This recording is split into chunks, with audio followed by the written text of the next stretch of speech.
Dengan tegas Allah berfirman, dan bacalah Al-Quran itu dengan tartil. Dan sungguh kami telah menjadikan Al-Quran itu mudah untuk menjadi peringatan atau pelajaran. Dan adakah yang mengambil pelajaran? Firman Allah ini menunjukkan bahwa memperbaiki bacaan Al-Quran itu wajib, karena perintah itu wajib. Kalau ada perintah berarti wajib. Individu artinya wajib ain. Jadi kita semua dengan kesadaran diri untuk memperbaiki bacaan Al-Quran kita. Meskipun dulu kita sudah berguru dengan berbagai banyak orang, tapi kita terus menerus tidak berhenti untuk mencari kebenaran. Dan nuwun sewu, bukan saya paling benar, paling pintar, betul, tetapi karena hanya berbagi pengalaman dan berbagi ilmu saja. Oleh karena itu tidak menutup kemungkinan dari Bapak masih terbuka peluang untuk membuka diri, mendapatkan ilmu pengetahuan tentang bacaan Al-Quran dari yang lebih baik, lebih pandai, lebih ahli dari kesempatan majelis taklim setiap Ahad ini. Kemudian Bapak Ibu, karena Al-Quran itu merupakan wahyu Allah yang berbahasa Arab, la'allakum ta'qilun, agar kalian berpikir. Kan artinya berpikir dalam hal mempelajari bagaimana lafaz Al-Quran itu bisa kita lafazkan dengan baik karena bukan bahasa kita.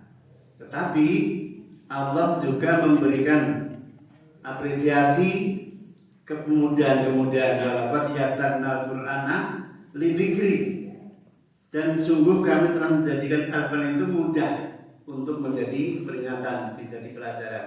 Fahal min muttaqin, maka ada yang mengambil pelajaran. Ini semangat untuk kita agar tidak bosan mempelajari Al-Quran, agar tidak jelek, agar tidak lemah semangat di dalam mempelajari Al-Quran. Karena bagaimanapun juga kita ini semakin sepuh itu bukan semakin loyo dalam beramal. Saya yakin Bapak Ibu pasti semakin semangat. Apalagi yang kita cari untuk bekal di akhirat nanti, yaitu amal ibadah kita perbaiki, termasuk amal ibadah kita di dalam membaca Al-Quran. Bapak Ibu rahimahullah, kalau membaca Al-Quran memang di situ disebutkan di sana Iqra'ul Qur'ana, dalam hadis itu Iqra'ul Qur'ana fa innahu yati yaumal qiyamati syafi'an lil ashab. Jadi Al-Quran itu diperintahkan kita untuk membaca Al-Quran, di mana sering-seringnya kita membaca Al-Quran itu menjadi ashabul, jadi ahli atau menjadi pembaca yang baik, yang benar. Oleh karena itu fa'innahu ya'ti, besok Al-Quran itu akan datang yaumul kiamat, pada hari kiamat. Pada kita apa? Syafi'an, menjadi syafaat, pembela kita, di ashabi, bagi pembacanya. Maka kita Bapak Ibu semangat kita untuk semakin mendalami Al-Quran. Saya hanya mengantarkan Bapak Ibu bagaimana membaca Al-Quran dengan benar, dengan baik. Dari sisi tajwid, fasoha dulu. Fasoha itu kefasihan, kejelasan di dalam pengucapan. Apa yang menjadi kesalahan-kesalahan di dalam baca Al-Quran? Sering gini, membaca itu tidak memperhatikan perbedaan huruf. Yang dimaksud adalah makhraj. Kalau saya tanya, adakah yang sama huruf-huruf hijaiyah atau huruf Al-Quran? Ada tidak yang sama? Jawabnya tidak ada. Jadi semua tidak ada yang sama. Tapi kalau hampir sama ada, tetapi tidak akan sama. Kemudian makhraj ini, tempat keluarnya huruf ini juga membutuhkan stabil. Stabil itu panjang pendek. Yang panjang 5 harokat atau 6 harokat itu pun harus panjang lebih daripada yang 2 harokat. Apalagi yang mat tobi dengan yang tidak mat, tidak panjang, harus lebih jelas, lebih jeli. Karena cepatnya atau terbiasanya hafalan, kadang kita memperhatikan panjang pendek, bahkan tidak bisa membedakan huruf. Contoh ya, tetapi ini penting, baca wajib. Shiratal ladzina an'amta 'alaihim ghairil maghdubi 'alaihim waladdallin. Jadi Bapak Ibu, dari shiratal ladzina an'amta 'alaihim, terbiasa dong. Shiratal ladzina an'amta 'alaihim, mana kan terbiasa. Kita ucapkan rutin sudah. Kenapa jenenge Pak? Jawaban ini latah. Dritil. Shiratal ladzina an'amta 'alaihim ghairil maghdubi 'alaihim waladdallin. Tidak ada perbedaan antara ain dengan hamzah. Karena sudah terbiasa. Wal 'asri innal insana lafi khusrin illa alladziina aamanu wa 'amilus sholihati wa tawassaw bil haqqi wa tawassaw bis sabr. Tidak perhatikan mana yang a, mana yang sin, mana yang shad, mana yang waw dan sebagainya. Oke. Nah, ini karena terbiasa ucapan itu. Tapi kalau Bapak sudah perhatikan sejak bacaan itu pelan, nanti ketika dibaca cepat pun akan jadi terbiasa bacaan-bacaan yang benar. Contoh nih, surat Al-Mulk.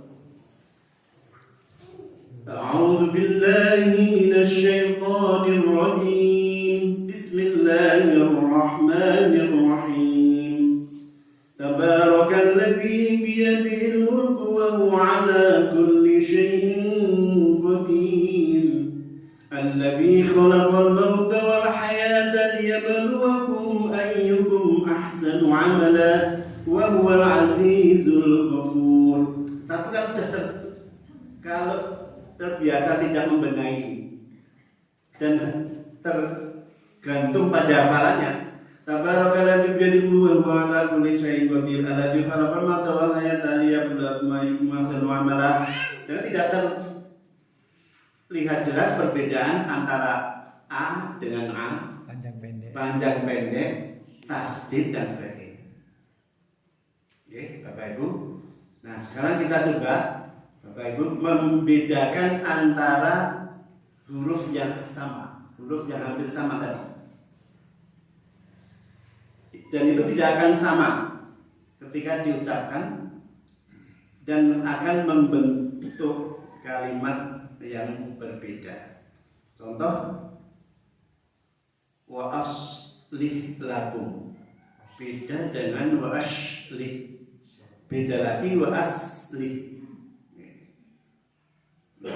Sekarang antara alif hamzah dan ain, siratal ladzina an'amta 'alaihim. Karena sudah terbiasa siratal ladzina an'amta 'alaihim. Mungkin Bapak, kalau panjenengan di belakang imamnya masih baca seperti itu, siratal ladzina an'amta 'alaihim ghairil maghdubi 'alaihim waladdallin, mesti dianggap benar karena sudah terbiasa dia jadi imam. Tapi sesungguhnya di situ ada yang harus diperhatikan antara hamzah ain. Shiratal ladzina an'amta 'alaihim ghairil maghdubi 'alaihim. Jadi di situ sudah jelas antara hamzah dan ain. Sekarang paling angel ya Pak, ain. jadi buat angel Pak. Tergantung semangat kita. Kalau kita semangat oleh itu karena dia sebulan berikan kemudahan pada caranya. Oke. Yes, sir. Nun sewu gampangnya kalau dulu memang belum lama bisa mengucapkan a. Kemudian yang ngalahin. Alaihim paling gampang. Yukhadimu yahdamu, dingu dangun. Dangu. Yukhadi'u yakhda'u. Kan macam ni.